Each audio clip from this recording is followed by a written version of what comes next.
Selamat sore saudara-saudara saya yang terkasih, jemaat Gereja Protestan Indonesia bagian Barat di seluruh Indonesia.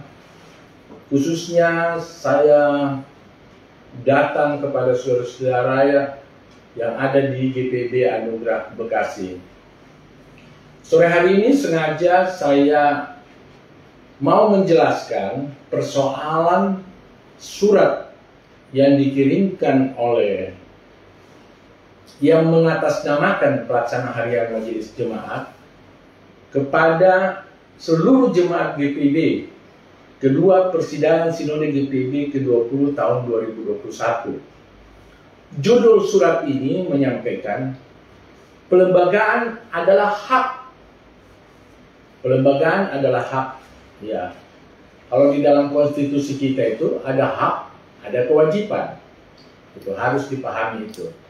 Nah, tetapi yang saya mau menyampaikan di sini, oleh karena beberapa saudara-saudara saya, teman-teman saya menyampaikan, baik itu melalui WA ataupun telepon, ketiga PHM dan majelis serta unsur oknumnya, oknum PHM, kemudian Bapak Bilmar Situmorang bertanya tentang surat ini, ya, apa maksud surat ini? Oleh karena persoalan anugerah sebenarnya sudah selesai, jemaat sudah beribadah dengan baik, semua sudah tidak ada masalah, kita tidak perlu sebenarnya memasalahkan surat ini. Tetapi kami mau menjelaskan kepada jemaat tentang kebenaran-kebenaran persoalan surat ini. Oleh karena itu, saya sebenarnya mau membahas satu persatu dalam surat ini.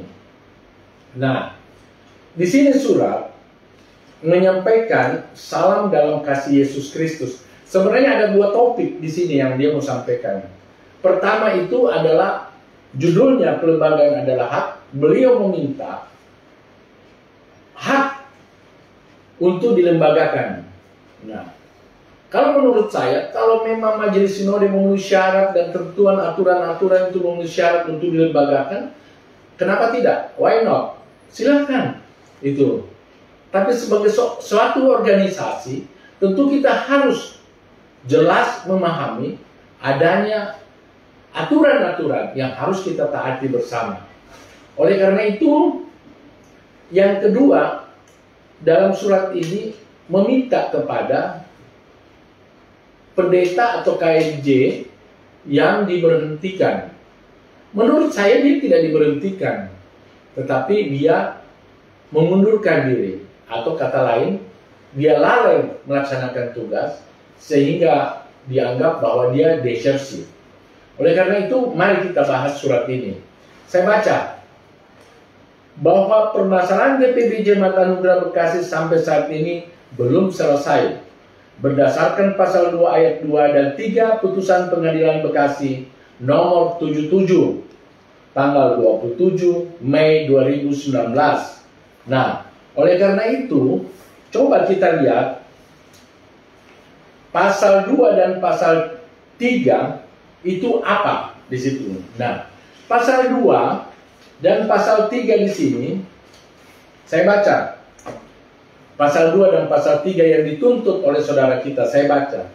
Bahwa para pihak, pasal 2 ya, bahwa para pihak sepakat sebelum dilakukan serah terima jabatan pendeta Benyamin Lahun Pesi kepada pendeta baru, ingat itu sebelum dilakukan serah terima jabatan pendeta Benyamin Lahun Pesi kepada pendeta baru, maka peribadatan dikelola kelompok 20 diaken penatua di gedung gereja GPIB. Alamatnya sekian-sekian. Dan dipimpin oleh pendeta Benyamin Lahun Pesi. Pasal 2, bahwa sedangkan peribadatan di pos pelayanan SKU Tambun yang dikelola kelompok 102 diadakan pada setiap hari Minggu 4 kali masing-masing 6, 9, 16, dan 19 itu. Pasal 3, bahwa pengelolaan peribadatan perikatan sektoral diatur oleh masing-masing kelompok.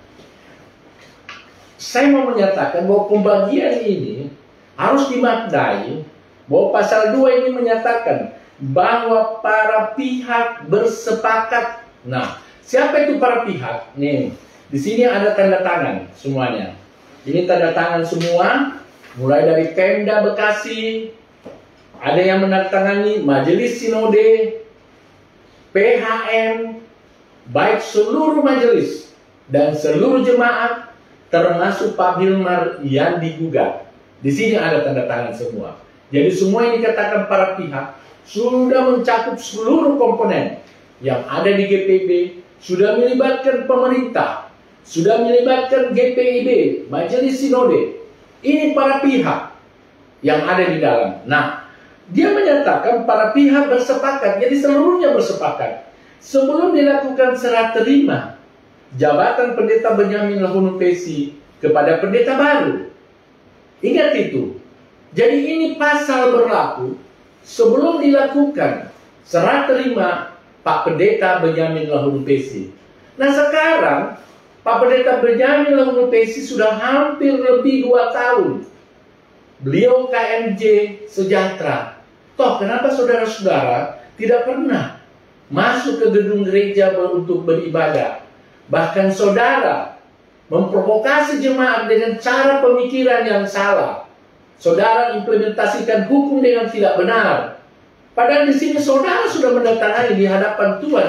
Ini pengadilan.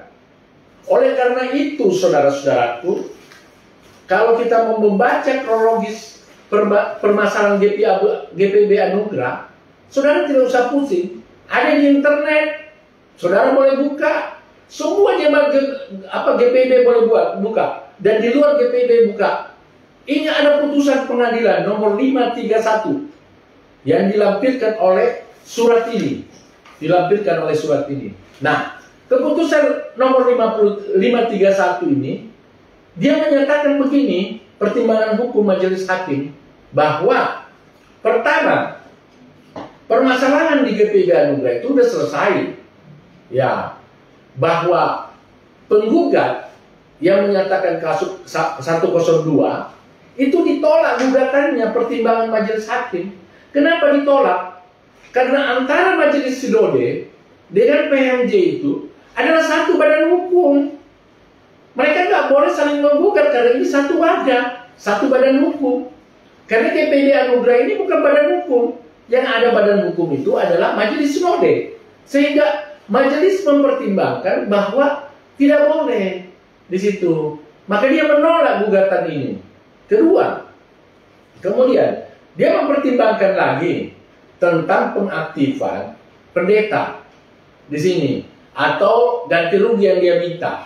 Nah, persoalan dalam putusan ini dia menyatakan begini majelis hakim bahwa penggugat atau 102 itu tidak pernah menjelaskan apakah itu pendeta pekerjaan itu. Dia tidak jelaskan itu pendeta pekerjaan atau bukan. Nah, kenapa dia mengatakan gitu? Karena 102 menuntut bahwa Undang-Undang nomor 13 tentang tenaga kerja itu telah dilanggar.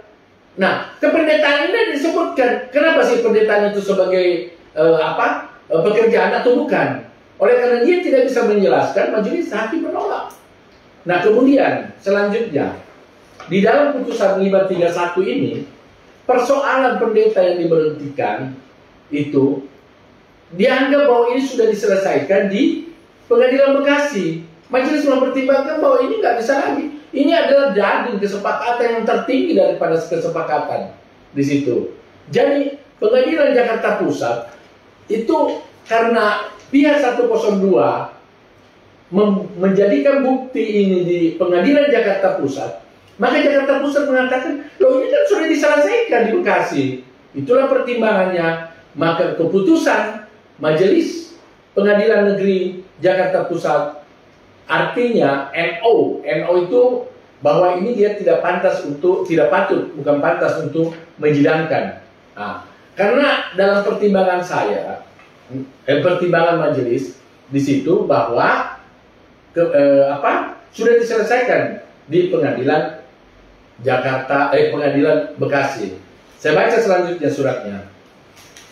Nah, surat yang berikut dia menyatakan bahwa pasal 2 ayat 2 tersebut di atas adalah suatu ketentuan peralihan. Apabila kesepakatan tidak dilaksanakan sesuai ketentuan yang ada, menurut berita acara amanin atau teguran pertama dan kedua yang diterbitkan Pengadilan Negeri Bekasi yang tercatat dalam register 64 sekian Desember bahwa Majelis Sinode Pendeta Berjalan Bersiap dan sekian yang tentunya ditetapkan di dalam amanin Pemda Bekasi adalah sebagai bagian dari termohon eksekusi. Ini surat tidak jelas.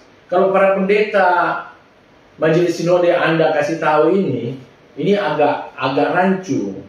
Nah, saya mau jelaskan kepada rekan-rekan jemaat GPB Anugerah Bekasi bahwa amanin itu sebenarnya ada panggilan bahwa kita tidak melaksanakan. Nah, pertanyaannya ini panjang kalau saya mau bicara. Ketika saya hadir di amani mewakili Bapak Almarhum Mangara dan mewakili Bapak Beni Luhunupesi, hakim itu kaget ketika Anda meminta itu padahal Anda sendiri tidak melaksanakan.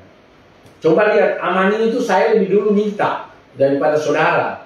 Tapi sudahlah, jangan kita cerita lagi yang sudah masa lalu. Itu udah nggak perlu kita cerita ini. Nah, saya lanjutkan. Poin berikutnya, peribadatan dari 2.000 warga Pejemaat K102 berlangsung dengan damai sampai saat ini. Aduh, 2.000 jemaat, itu dari mana saudara mengatakan 2.000? Jangan berbohong. Jemaat kita ini kalau kita hitung aja, 700 kakak, kali 3 orang aja dalam satu keluarga, itu baru 2.100. Kalau semua aktif. Itu. Nah sekarang, yang sudah aktif di sekarang ibadah itu, hampir 600 orang. Itu. Nah pertanyaannya 2.000 itu saudara ambil dari mana?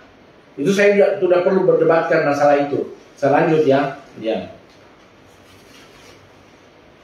Oleh karena Majelis Sinode berpihak kepada warga jemaat K18 dan tidak melaksanakan putusan Pengadilan Negeri Bekasi, maka dilaksanakan pertemuan warga sidang jemaat 102 tanggal 8 September 2019 dengan 3 pilihan. Tetap di GPB namun terpisah K18. Bergabung dengan salah satu gereja bukan GPB, membentuk gereja baru. Lah, kalau Anda sudah pakai ancam-ancam begini, ya silakan aja bikin gereja baru. Kalau Anda tidak tahu, kenapa Majelis Sinode berpihak kepada K18? Anda harus tahu bahwa 18 taat akan aturan tata gereja. K18 yang Anda sebut, karena ini perjanjian ini semuanya konsideran dibuat bukan oleh K18. Ini K18 aja menurut itu. Kenapa? Semua konsideran ini hanya ditandatangani agar perdamaian bisa jalan, gereja bisa buka. Nah sekarang Anda mengancam kepada Majelis Sinode, apakah itu perbuatan baik? Kemudian Anda mengatakan mau keluar dari GPB. Itulah pendeta-pendeta yang mau jadi politisi di Surabaya sebentar, mengangkat masalah ini. Kalian katanya didiskriminasi, kalian diperlakukan tidak benar oleh Majelis Sinode, padahal kalian tidak taat akan aturan yang ada di gereja GPB atau gereja GPB Anugerah dan tidak taat kepada tata aturan tata gereja. Oleh karena itu, saya sebagai kuasa hukum dari Majelis Jemaat GPB Anugerah menyatakan, silakan Anda cari gereja kalau memang Anda tidak taat akan aturan-aturan yang ada di GPB. Saya pikir jangan terlalu bahwa ketika kita dibutuhkan oleh gereja, kita seakan-akan sombong. Gereja itu adalah milik Tuhan Yesus. Dan gereja itu Yesus yang atur. Itu yang saya mau sampaikan. Kemudian saya baca. Dari 3 pihak tersebut di atas, sidang Majelis Jemaat khususnya K102 tanggal 15 September memutuskan memilih pertama yaitu tetap di GPB namun terpisah dari K18 atau dilembagakan menjadi jemaat mandiri. Untuk itu pelembagaan menjadi jemaat mandiri adalah satu-satunya solusi yang terbaik dalam penyelesaian konflik yang ada. Lah itu solusi, itu yang tepat kalau menurut saya. Kalau mau menjadi jemaat mandiri, oke lah, itu solusi yang terbaik. Tapi saudara harus ingat, ada di dalam tata gereja konsideran yang bagaimana kita melakukan. Oleh karena itu, kami sudah berusaha untuk minta kami bergabung dengan saudara-saudara. Majelis Sinode dengan kerendahan hati. Saya berpikir ketua umum sudah dengan kerendahan hati. Semua sudah dilakukan untuk bagaimana kita menyatu. Tapi saudara mau mengabaikan peraturan nomor 8 tentang pendewasaan, pelembagaan dan penggabungan menurut status pengaktifan kembali dan kepakusan jemaat. Pasal 2 itu udah jelas bagaimana cara itu cara untuk pelembagaan suatu jemaat. Saya sudah tidak usah bahas di sini. Anda kalau sudah mengerti sebagai presbiter, dan itu terus terang adalah salah satunya, mari kita bergabung. Karena persoalan saudara tadinya sudah meminta ke pengadilan. Saudara meminta ke pengadilan agar kami dilembagakan karena kami lebih kecil dari saudara. Itu kata saudara itu. Tapi jemaat tidak seperti itu.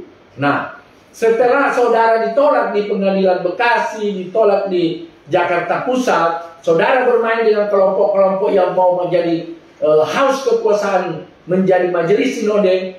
Bahkan saudara menyatakan di sini sudah berbicara dengan Mupel katanya. Nah, ada orang Mupel yang sekarang jontro-jontronya kita baru tahu bahwa orang itu ternyata mau jadi ketua umum. Kenapa dia mau jadi ketua umum? Itulah dipakai pijakan kami di sini. Kami sudah baik, kami sudah ini. Emosi dari saudara, cara Anda punya pikiran, bahkan cara Anda melayani jemaat dengan tidak serta-merta menurut pandangan saya itu tidak benar. Dipakai pijakan oleh orang-orang ini agar saudara bisa masuk, mereka bisa masuk menguasai majelis sinode. Dan kalau itu yang terjadi, saya cuma berharap dan menyampaikan kepada seluruh pendeta-pendeta bahwa hati-hati orang-orang yang seperti ini. Mereka sudah 10 tahun ingin menguasai majelis sinode, tapi Tuhan punya cara berbeda di situ. Tuhan punya cara berbeda di situ. Jadi kita lanjut, jangan cerita itu dulu. PST GPB di Bogor tahun 2020 menjadi catatan banyak orang, termasuk di luar GPB. Putusan PST Bogor pada waktu itu menyatakan bahwa masalah GPB Jemaat Nugra Bekasi telah selesai. Namun kenyataannya sama sekali belum selesai. Nah, Anda sudah mengakui bahwa keputusan PST Bogor, seluruh PST sudah menyatakan masalah sudah selesai. Tapi Anda yang mengatakan tidak selesai. Nah, jadi apakah jemaat-jemaat yang ikut persidangan itu sudah terlalu bodoh sampai dikatakan bahwa mereka salah di situ? Kan tahu dalam persidangan Bogor itu siapa-siapa pendukung-pendukung kalian, dan mereka-mereka inilah yang jadi pemain sekarang. Kita sudah tahu siapa-siapa orangnya, bahkan sudah tersebar itu ketua umum siapa, ketua limanya siapa. Ini kan kemudian ada lagi pendeta yang sembunyi-sembunyi minta pelayanan dari rekan pendetanya dari Gemit, itu masuk ke sini ibadah. Sekarang kan mau jadi ketua berapa? Ada lagi. Nah, semua ini kan mereka jadikan pijakan GPB Anugerah ini untuk mau menjadi majelis sinode. Dan semua itu geng itu yang ada di ketua umum sampai dengan ketua 5 itu, itulah yang selama ini menjadi persoalan karena mereka yang memprovokasi kelompok 102 ini. Itu menurut saya. Kita lanjut. Beberapa waktu sebelum PST Bogor, Ketua Umum Majelis Sinode telah menyatakan sidangnya untuk memimpin ibadah minggu di GPB Jemaat Anugerah K102 Bekasi. Namun tidak terlaksana karena beliau meminta surat permintaan FF yang ditandai oleh PHM K18. Lah, eksistensi saya mau menyampaikan kepada saudara, saya yang membuat surat kepada ketua umum, yang menyampaikan ketua umum saya tidak terima kalau ketua umum selaku saya kuasa hukum dari PHM GPB Anugerah yang sah, yang taat aturan, kalau Pak Ketua Umum pimpin ibadah di tempat pembangkangan, itu saya bersama beberapa PHM. Jadi jangan salahkan Ketua Umum, karena itulah sistem yang dianut oleh GPB. Nah, persoalan sekarang jangan karena sakit hati dan lain sebagainya, hanya karena kepuasan batin kita sepelekan tata gereja. Jangan. Bapak Ibu serta saudara-saudara sekalian, saya sebelum lanjut ini, ada satu peristiwa yang membuat saya betul-betul tercengang bagaimana melihat gereja ini dan bagaimana memimpin gereja. Ketika suatu waktu kami lagi menunggu audit untuk kasus yang kami laporkan, bahwa pihak kepolisian penyidik menyatakan bahwa semua sudah selesai, tinggal kami tunggu bukti. Nah, ketika kita minta audit yang berbulan-bulan di sinode, karena sinode yang punya kepentingannya karena dia badan hukumnya, kami minta kepada majelis sinode. Saya bertemu dengan ketua umum. Ada suatu kata-kata yang membuat saya, menurut saya, ditabiskan atau dibaptiskan kembali jadi orang Kristen, ketika ketua umum menyatakan begini, saudara Jonathan, saya sekarang mau berbicara bukan sebagai ketua umum, tapi saya berbicara selaku pendeta. Ini tata gereja adalah buatan manusia, kata dia. Tapi di atas gereja, tata gereja ada Alkitab. Dan di atas Alkitab ada kepala gereja, yaitu Yesus Kristus. Penyelesaian tidak selalu dengan tata gereja, tetapi harus ada koridor di atasnya. Dalam Alkitab, selaku saya pendeta dan hamba Yesus Kristus, dia menyatakan bahwa ada 70 kali 7 kali yang tidak terbatas harus beri pengampunan. Yang kedua, dalam doa Bapa kami diajarkan, ampunilah kiranya mereka seperti mereka sudah mengampuni ampunilah kiranya segala dosa kami seperti kami sudah mengampuni ampunilah kiranya segala dosa kami seperti kami sudah mengampuni. Nah, kami dulu melakukan pengampunan, diri kami dulu mengampuni, itu minta pengampunan dulu. Kalau kau tidak meminta pengampunan, maka kau tidak diampuni. Disitulah saya menyatakan bahwa gereja itu tidak bisa dikelola secara sekuler, seperti apa yang dilakukan oleh teman-teman sekarang, oleh para penggiat-penggiat politik yang masuk ke gereja, menyatakan bahwa majelis sinode gagal. Lah, gagal dalam bidang apa? Ekornya apa? Standarnya apa? Kok enak aja kau bilang gagal? Kau ada di pelosok Kalimantan sana, tidak tahu masalah. Kau mengatakan majelis sinode gagal. Terus kau dengan pendetamu aja tidak akur dengan PHM-mu. Terus kau terbuang karena buah pikiranmu aja yang mungkin mau kau terapkan di gereja. Terus kau melapor ke majelis sinode. Majelis sinode kan tentu dengan fakta-fakta. Sama dengan kami di anugerah ini. Semua dia menyatakan dengan fakta-fakta. Bukan dengan asumsi-asumsi, alibi-alibi, atau dengan perkawanan. Majelis sinode sudah profesional sekarang, saudara. Majelis sinode ke-20 ini saya melihat secara profesional. Itu. Oleh karena kenapa? Dia menjalankan secara profesional, dia menjalankan secara keibadatan, dia menjalankan secara iman di situ. Banyak aspek yang dilakukan. Saya lanjut.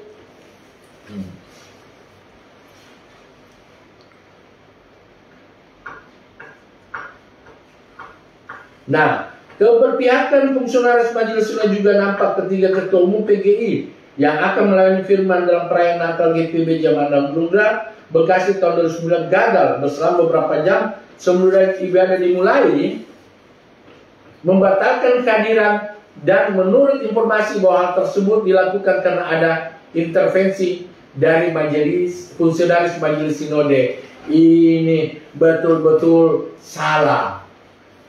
Kita sudah bikin kesepakatan bersama-sama di Polsek, saudara langgar. Ini agak susah. Saudara sudah menuduh macam-macam Majelis Sinode karena keinginan pribadi saudara tidak pernah terpenuhi.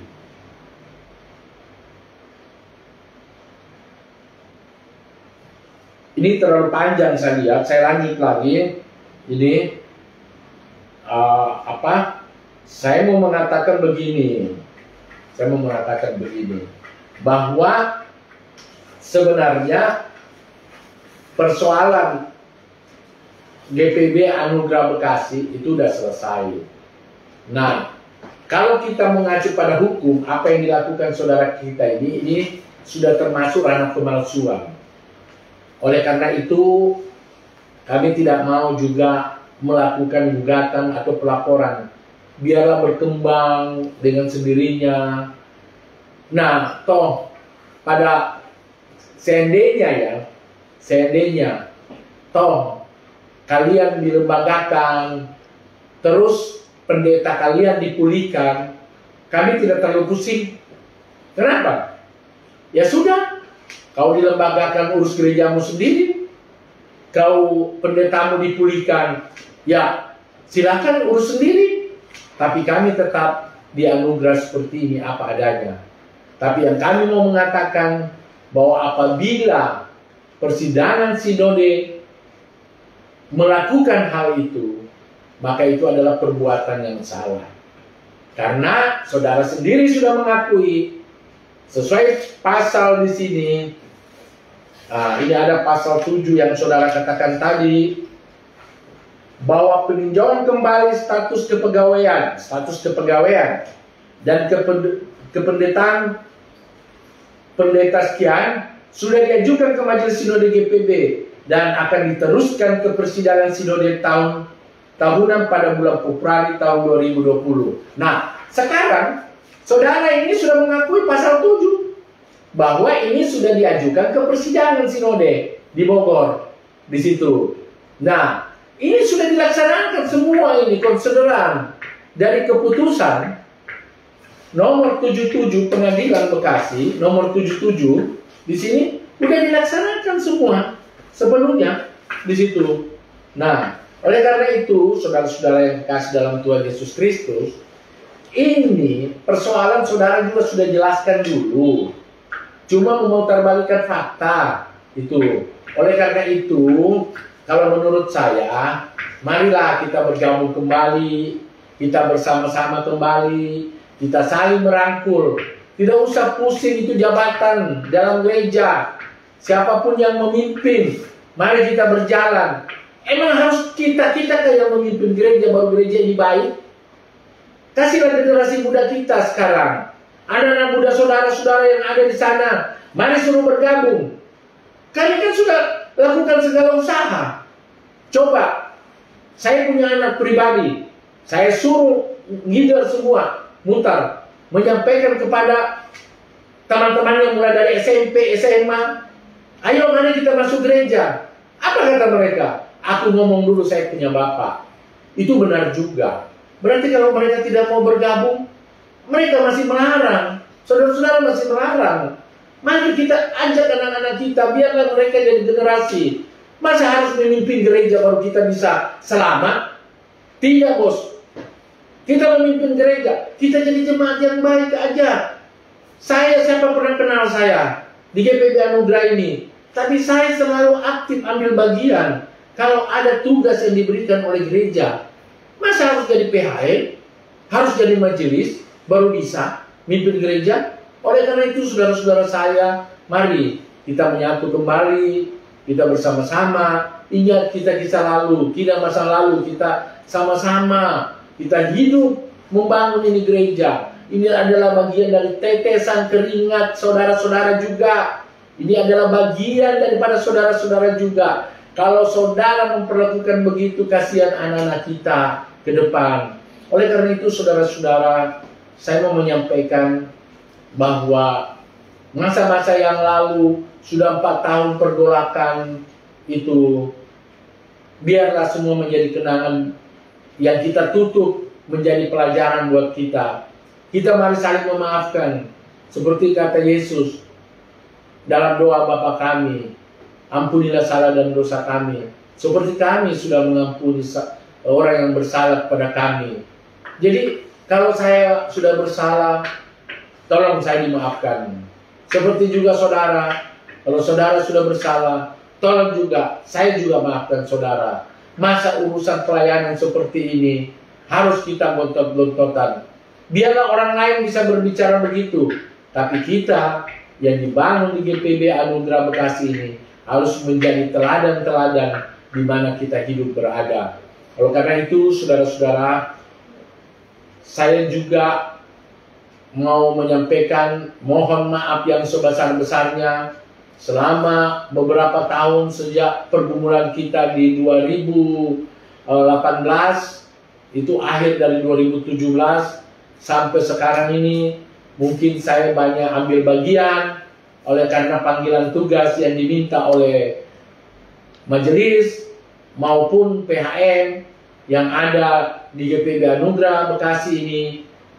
Oleh karena itu, saya mohon maaf kalau ada kesalahan saya sebesar-besarnya, dan mari kita kembali menyatu di dalam wadah GPB Jemaat Anugerah Bekasi ini.